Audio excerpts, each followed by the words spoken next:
वह जेब कतरों से सावधान रहें। ऑटो या रिक्शा से उतरते समय अपना पूरा सामान लावारिस वस्तु व संदिग्ध व्यक्ति। इस भीड़ भाड़ से कहीं मीलों दूर कुछ ऊंचे ऊंचे पर्वतों के बीच एक अलग ही दुनिया है। हिमालयाज कहते हैं इनमें जीवन बसता है। अगले कुछ महीने मैं पूरी तरीके से एक बालक बन के इन हिमालयाज और उनमें बसे इस विशाल संस्कृति का अनुभव करने वाला हूँ। इस सफ़र के दौरान कहीं सुलझन तो कहीं उलझन।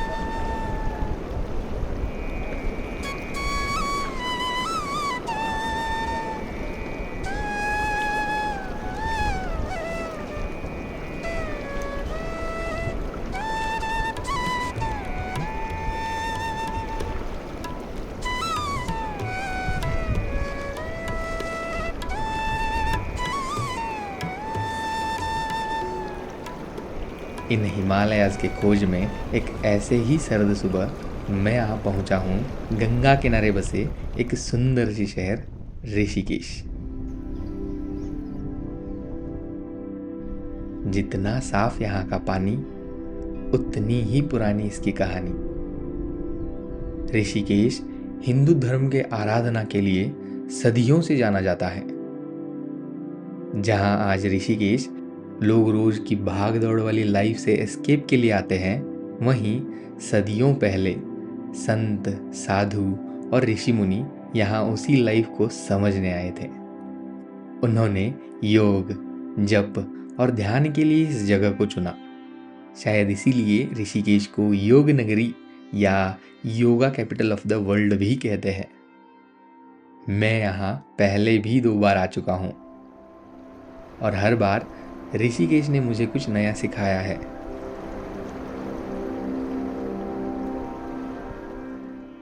इस बार मैं जाने के लिए नहीं, रुकने के लिए आया हूँ। उतना जितना हो सके, तब तक जब तक मन ना भर जाए। कुछ ही दिनों में ऋषिकेश में मैं घुल मिल गया। यहाँ मुझे जीवन को देखने का एक नया नजरिया मिला।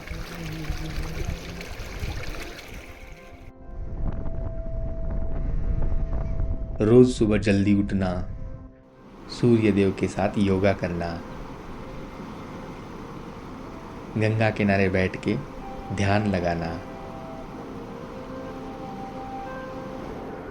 गंगा मैया के ठंडे ठंडे पानी में स्नान करना, मेरे नए पड़ोसी के संग बातें करना। कोई तो वो गली नहीं है, वहाँ पर भी रहते थे। अच्छा, आगे वाली गली में? यहाँ पे तो गलियाँ भी बहुत है। हैं? गलियाँ भी बहुत है यहाँ पे। तेरे को सब पता है गलियाँ? नहीं पता? मेरे को भी नहीं पता है।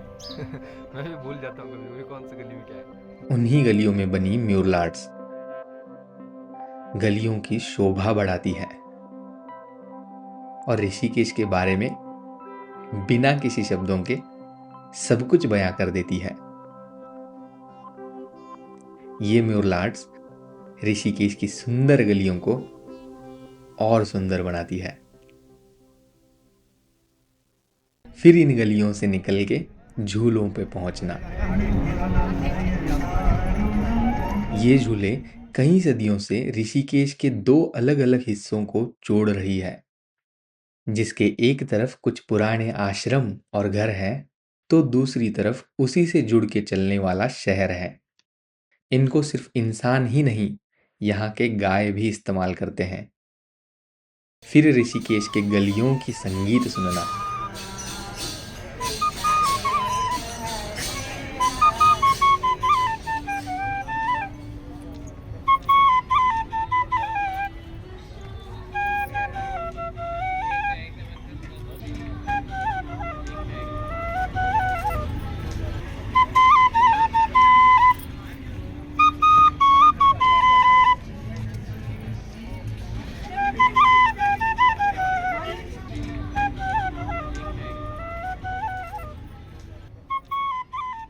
इन सब में कब शाम हो जाता ये मैं समझ ही नहीं पाता। शाम होते ही इस शहर का सारा रंग बाहर आने लग जाता है। सब अपने पसंदीदा चीज़ों में उलझे रहते हैं। कोई स्केटबोर्डिंग में, तो कोई दिल खोल के गाने में। शायद यही दिल में रहा तू मुझको मिल जा, क्या पता क्या है ये सिलसिला, जानू ना मैं जानू ना, ओ संभल जरा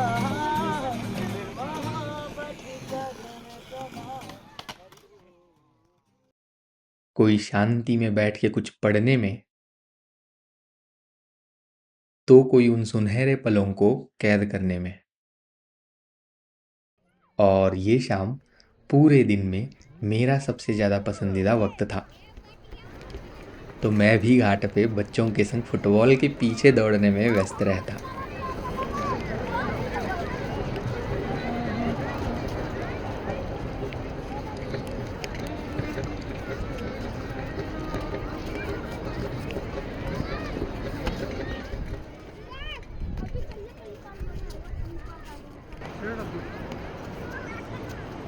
जब फुटबॉल से मन भर जाता, एक चाय उठा के how can we forget the chai. इस ब्रिज को क्रॉस करके मुझे जाना है वहाँ तक। वहाँ पे मैं शूट करूँगा sunset. Okay let's go there. Sunset के साथ गीता आश्रम के पुराने घर में भजनों पे डोलता। गोविंद बोलो हरि गोपाल बोलो।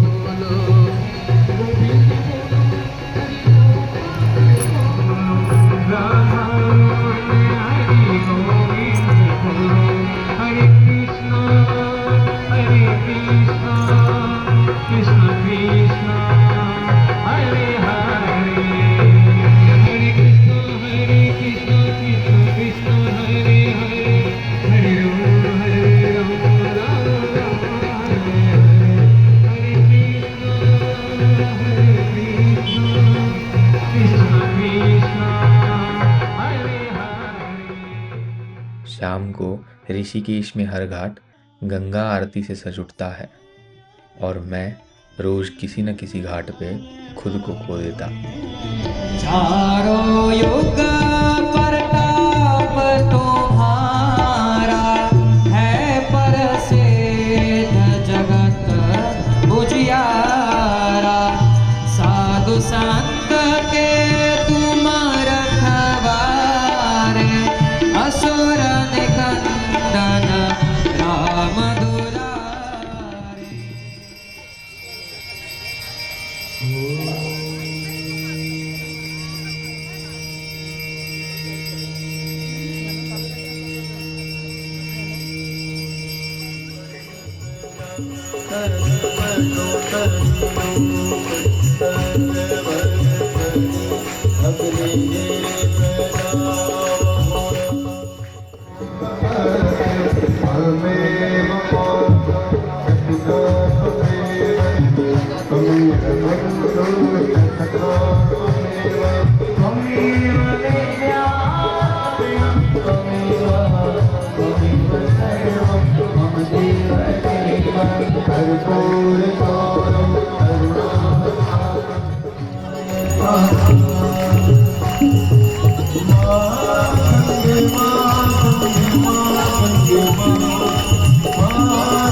तू है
एक घाट ऐसा भी है जहाँ बच्चे इस प्रचंड धर्म को समझते हैं और नित्य से पालन करते हैं।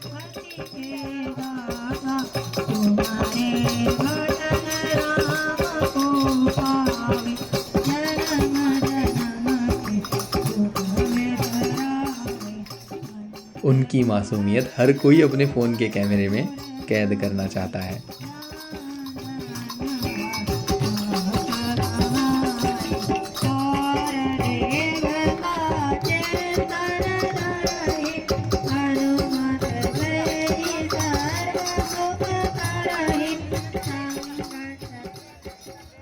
पता नहीं क्यों गंगा मैया की आरती में शामिल होके ऐसा लगता जैसे मैं किसी बड़े चीज का छोटा सा टुकड़ा हूं, जैसे किसी पेड़ का पत्ता हूं। फिर भी मैं इस सृष्टि का एक महत्वपूर्ण और विशेष रूप हूं। यहाँ आके मैं इस भ्रम से उठ चुका था कि मेरे बिना कहीं कुछ रुक जाएगा। हमारे भारत की संस्कृति कितनी ज़्यादा खूबसूरत है, इसका एहसास मुझे गंगा आरती में आके हो गया।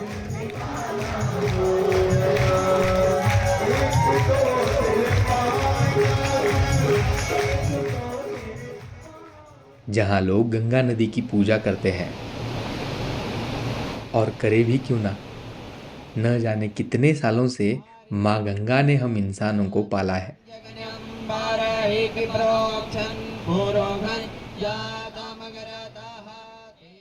रात के वक्त घाट पे बैठे बैठे शांत बहने वाली नदी, सज के दिखने वाले झूले, इन सब को छोड़ के जाके सोने का मन मेरा कभी किया ही नहीं।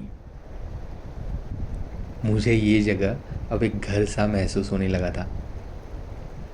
जिंदगी को जीने का ये तरीका रास आने लगा था।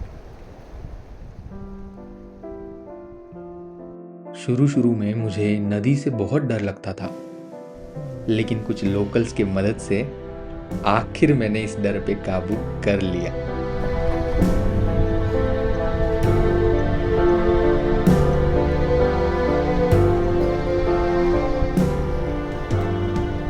और वो कहते हैं ना, life begins where fear ends. सच कहते हैं। इस नदी में मैंने 100 से ज़्यादा छलांग लगाए हैं, फिर भी हर बार कूदने का आनंद अलग ही होता है। यूं लगा मानो बचपना लौट आया है।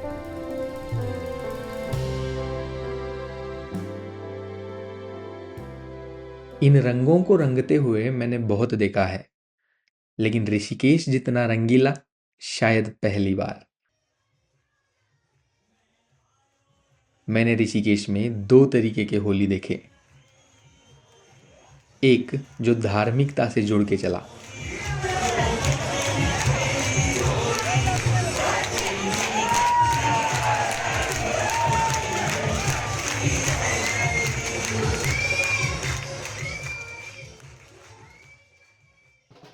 और एक जो थोड़ा मॉडर्न स्टाइल में खूब खिला।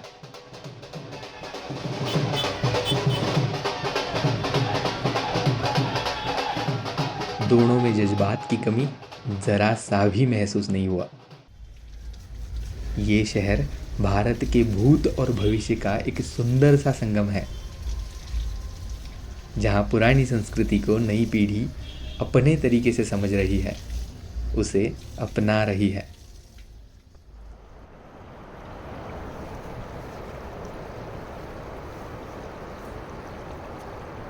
एक सवेरे मैं यूं ही जाकर बैठ गया जब घाट पे।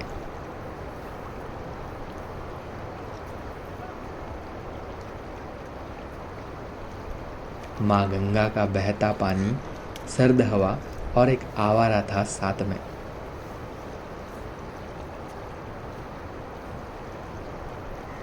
जिंदा रहने की इस दौर में मैंने कितना खुद को पहचाना है।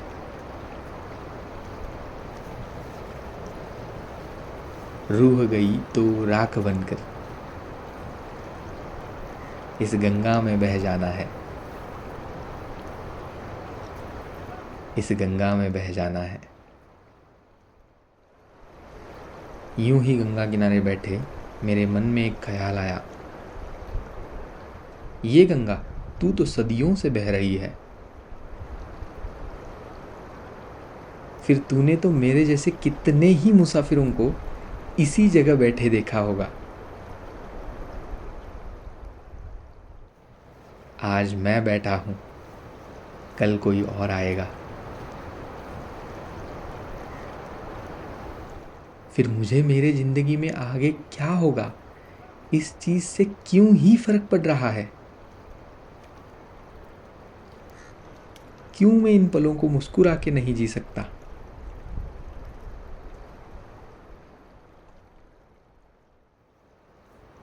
एक सवाल मेरे मन में हर वक्त खटकता रहा, क्या कैमरा उठाने से मैं इस पुरानी संस्कृति से दूर हो रहा हूं? क्या मेरे अंदर दो रूप पैदा हो रहे हैं? कितना मैं इनमें घुलने की कोशिश कर रहा हूं और कितना कैप्चर करने की, समझना मुश्किल है। ऋषिकेश ने समझाया कि बदलाव ज़रूरी है, लेकिन इस बदलाव में पहचान न खोना ये भी ज़रूरी है। इस ट्रैफिक और इन मॉडर्न कैफ़ेज़ के बीच में कुछ पुराना अभी भी सांस ले रहा है।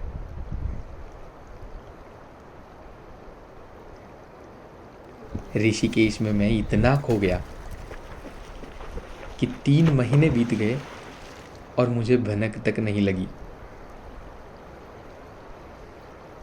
योगा, गंगा मैया, आरती, पूजा और कहीं इसी दोहराव और शांति के बीच न ज़्यादा जोर से ना ही ज़्यादा शोर से एकदम हल्के से जिंदगी समझ आने लगी।